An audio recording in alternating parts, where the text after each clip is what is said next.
আপনাদের স্বাগত ভূত মানে কি ভূতে। তো আজকে আমাদের স্পেশাল গেস্ট ম্যাম রিদমা ওয়ালি। তো ম্যাম রিদমা ওয়ালি এখানে চলে আসেন, জলদি আসেন। হাই, কেমন আছো? আমি ভালো আছি, তুমি? হ্যাঁ, আমিও ভালো আছি বলতে পারো। আর বন্ধুরা, তোমরা কেমন আছো? আজকে অনেকদিন পরে তোমাদের সাথে দেখা হলো। আর আজকে আমাদের ভূত মানে ভূত এই নিয়ে আর কি এসেছেন, আমাকে ডেকে নিয়ে এসেছেন। তো তার জন্য ওনাকে অনেক অনেক ধন্যবাদ। তো বলো, কেমন আছো? আমি ভালো আছি।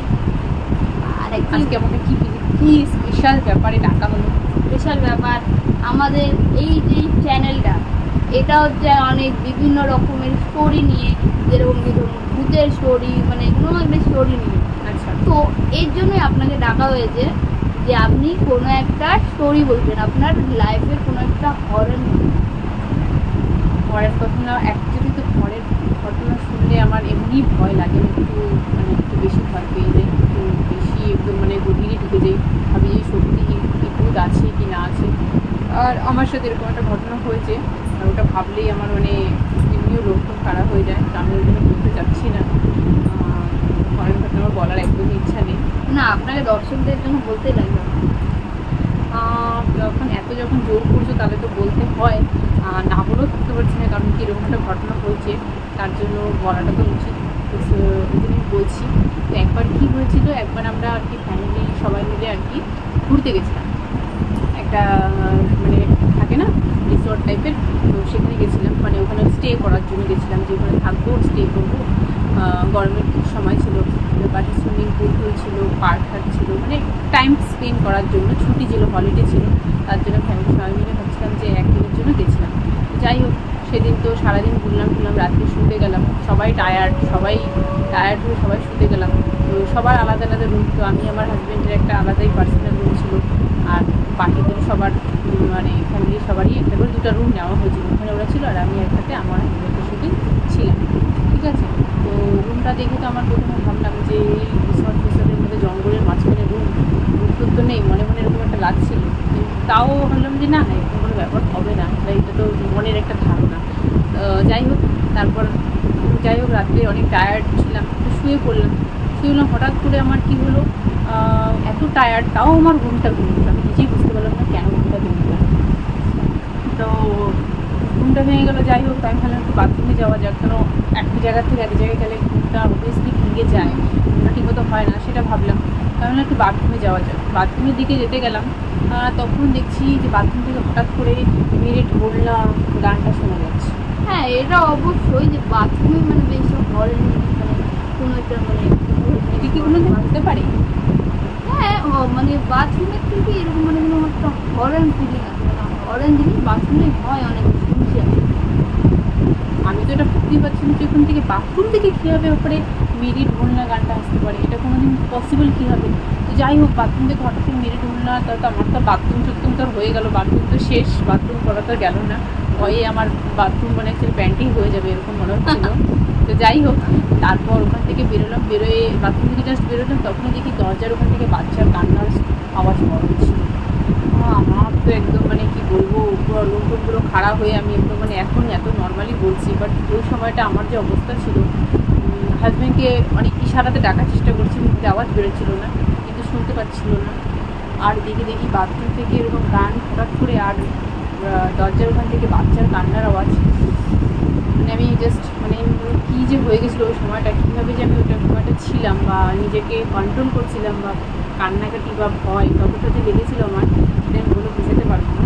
তো যাই হোক, তারপরে যখন আমি দরজাটা খুলে ভাবলাম, সাহস করে দরজাটা খোলার পরে যখন আমি ভাবলাম যে না, দেখি তো কে আসছে, দরজাটা খোলার পরে তখন দেখলাম যে না, দরজাটা খুলে কেউ নেই, কোনো বাচ্চা নেই, কোনো একটা প্রাণী নেই। আমি তো সত্যি খুব ভয় পেয়ে গেছিলাম, এত ভয় কি বলবো আর। তো তারপর নিয়ে আর কিছু না করে বজরংবলীর নাম নিলাম, যেটা আমি সবসময় স্মরণ করি, বজরংবলীর নাম নিয়ে দরজা বন্ধ করে চুপচাপ শুয়ে, কারণ আমার কাছে আর অপশন ছিল না। কেন সে বল, কারণ আমি কোথায় যাব, যে কী করবো, ওই সময়টা বললাম যে চুপচাপ করে শুয়ে যাওয়াটাই ভালো। আর এই যত আগাবো আরও মনে হয় অনেক কিছু দেখতে পাবো, সেই জন্য আমি আর এগুলো করলাম না, আমি দরজাটা করে বন্ধ করে দিয়ে শুয়ে পড়লাম।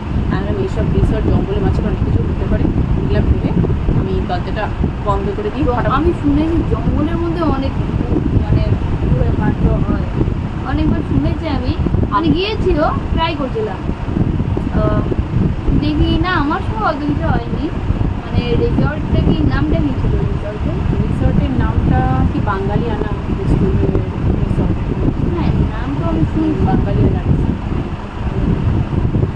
ওখানে আমি গিয়েছিলাম, আমি ওখানে একদিন স্টে করেছিলাম, বাট ওখানে মানে আমি কোনো ফিল আসেনি ভিতর দিয়ে এরকম একটা হচ্ছে আমার আসলে, মানে কেউ আমার সঙ্গে আছে, এরকম ফিল হচ্ছিল, কিন্তু আমি ওটাকে পাত্তা না দিয়ে সকালবেলা ঘুম দিয়ে সকালবেলা উঠে আমি আবার বাড়িতে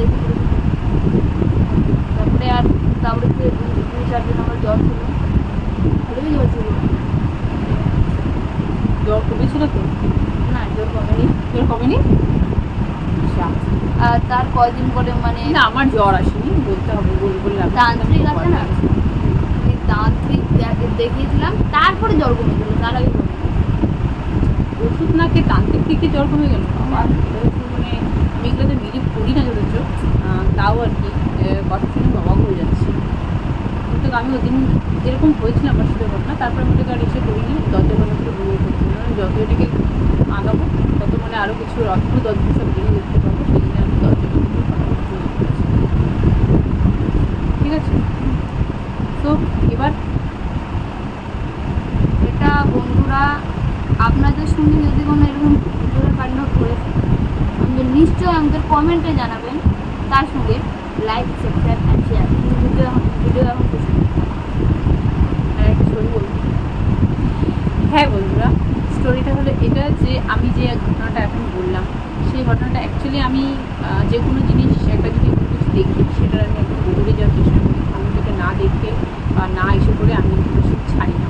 তো আমি যে তোমাদের ভূতের কাহিনিটা বললাম, এটা হ্যাঁ রিসর্টের মধ্যে হতে পারে, বাট আমি ওগুলোকে মানি না, ঠিক আছে। এটা অনেকের কথা, অনেকের কাছে মুখে শুনেছি, তার জন্য আমি এটা আজকে বললাম। কিন্তু এরকম কোনো ঘটনা আমার সাথে এরকম হয়নি। হ্যাঁ আমরা গেছিলাম, বাট আমার একটাই হয়েছে কি আমি টায়ার্ড ছিলাম, শরীর খুব, তো মোবাইলটা ভুল করে বাথরুমে রেখে দিয়েছিলাম, আর তখন মোবাইলের মধ্যে গান চলছিল। তো গান একা একা চেঞ্জ হয় না, চেঞ্জ হতে হতে মেরে ঢোলনা গানটাই ওই সময় চালু হয়েছিল, যখন আমি ঘুম থেকে উঠেছিলাম বাথরুম করার, জাস্ট বাথরুমের দিকে যাচ্ছি, আর তখনই দেখি মেরে ঢোলনা গানটাই স্টার্ট হয়েছিল। তো মেরে ঢোলনা যত ভুলভুলিয়ার গান, তো মনে হলো ভূতের, এরকম কোনো ব্যাপার নেই, এগুলো একটা মানে বাজে একটা তোমাদেরকে ধারণা দেওয়া হলো আমার। রিদমবালি মেয়েটা কেন, মানে তুমি কি বলবো, আর আমার দর্শকরা আমাকে ভুল ভাববে, তো কোনো ভুল ভাবে না, ওদের ভুল ধারণাটা আমি ভেঙে দিচ্ছি, কারণ কি ভূত এরকম কোনো কিছু থাকে না, এগুলো ভুল ধারণা, সেজন্য আমি ভেঙে দিচ্ছি। তোমরাও শুনে রাখো যে বাথরুমের মধ্যে আমার মোবাইলটা ছিল, সেখানে গানটা চেঞ্জ হতে হতে ভুলভুলাইয়া গানটার মেরে ঢোলনা গানটা স্টার্ট হয়ে গেছিলো, আর ওই সময় আমার বাথরুম পেয়ে গেছিলো, তার জন্য বাথরুমে যখন যাচ্ছিলাম ভুলভুলাইয়া গানটা চালু হয়েছিল, স্টার্ট হয়ে গেছিলো, আর মোবাইলটা কন্টিনিউ চলছিল। আমি এটা বুঝতে পারিনি, ভয় পেয়ে গেছিলাম, কিন্তু পরে দেখলাম যে আমার মোবাইলটা নেই, তার জন্য এগুলো হয়েছে। তারপরে বাইরে যে বাচ্চার কান্নাটা, সেটা কিছুই না, আমাদের পাশের রুমে আমার যে ভাগনা ছিল, সে রাত্রেবেলা কাঁদছিল, ও রাত্রেবেলা কী খাবে, আইসক্রিম আর কি খেতে চেয়েছিল, ওর মা বকা দিয়েছিল যে না কোনো আইসক্রিম খেতে হবে না, তার জন্য ও কান্নাকাটি করছিল। সেই জন্য যখন আমি দরজাটা খুললাম তখন বাইরে দেখলাম কেউ নেই। রিদমবালি মানে আমার বন্ধুরা ভুল ভাববে তোমাকে, যেটা বললাম সেটা আমি একদম ঠিক বললাম। তুমি আমাকে ভূতের কাহিনী বলতে বলছো, তবে ভূতের কাহিনী কোনো ভূতের কাহিনী আমি জানি না, সেই জন্য আমি এগুলো বলে দিলাম। আরে আমি ভেবেছিলাম যে এটা সত্যি ঘটনা, তাই আমি তোমাকে বলছিলাম। আসুন সত্যি ঘটনা, এটা সত্যি ঘটনাই তুমি বললাম, কিন্তু ওটা যেটা সত্যি ঘটনা ওটা কোনো ভূত ছিল না, ওটা একটা মানে ওটা হয় না আনফরচুনেটলি। ওঠো ওঠো ওঠো রিদমবালি ওঠো, যাও যাও বাই। তো দর্শকরা আজকের জন্য আমাদের মানে আমি সবার থেকে ক্ষমা চেয়ে নিচ্ছি এই ভুল ভিডিওটা আনার জন্য। এটাতে আমার কোনো দোষ নেই, যা দোষ রিদমবালি। তো ক্ষমা চেয়ে নিচ্ছি, বাই।